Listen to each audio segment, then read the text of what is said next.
今天我来看西安的秦始皇兵马俑啊，准备要走啊。大王的话只能把它放到车里，人少可以带出去，现在只能在车上了。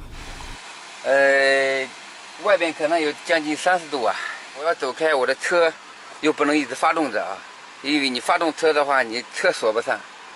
现在就是我买了这么一个小空调，给它开在这里啊。这空调用的是房车上的那个负电瓶，就是这个帐篷啊，我发现这个帐篷一定要把它打开啊。帐篷打开以后，这两边啊是一个通风的东西啊，这边通风，这边和这边通风啊。在这种状况下，你打空调以后，它效果是非常好的。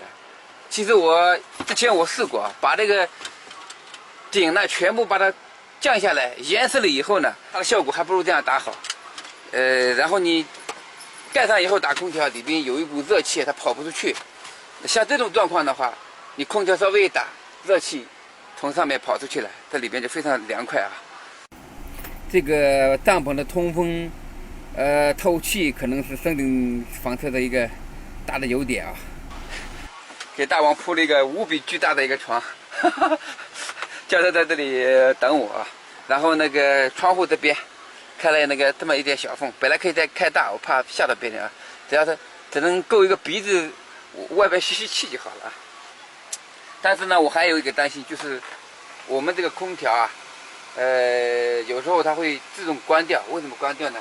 就现在我们这个负电瓶啊，负电瓶的电，只有60%以下的时候，它这个就带不起来了，然后就会关掉啊，就是可能电瓶电不太足的时候它会关掉。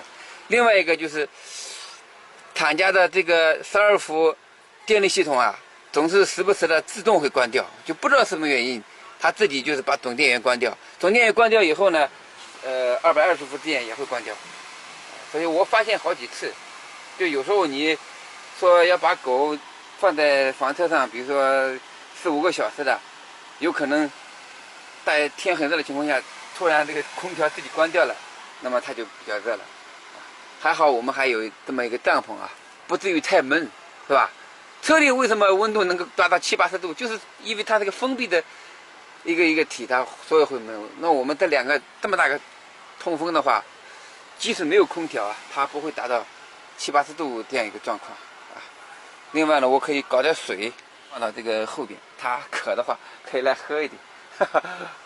哎呀，太幸福了，给它这个条件很好。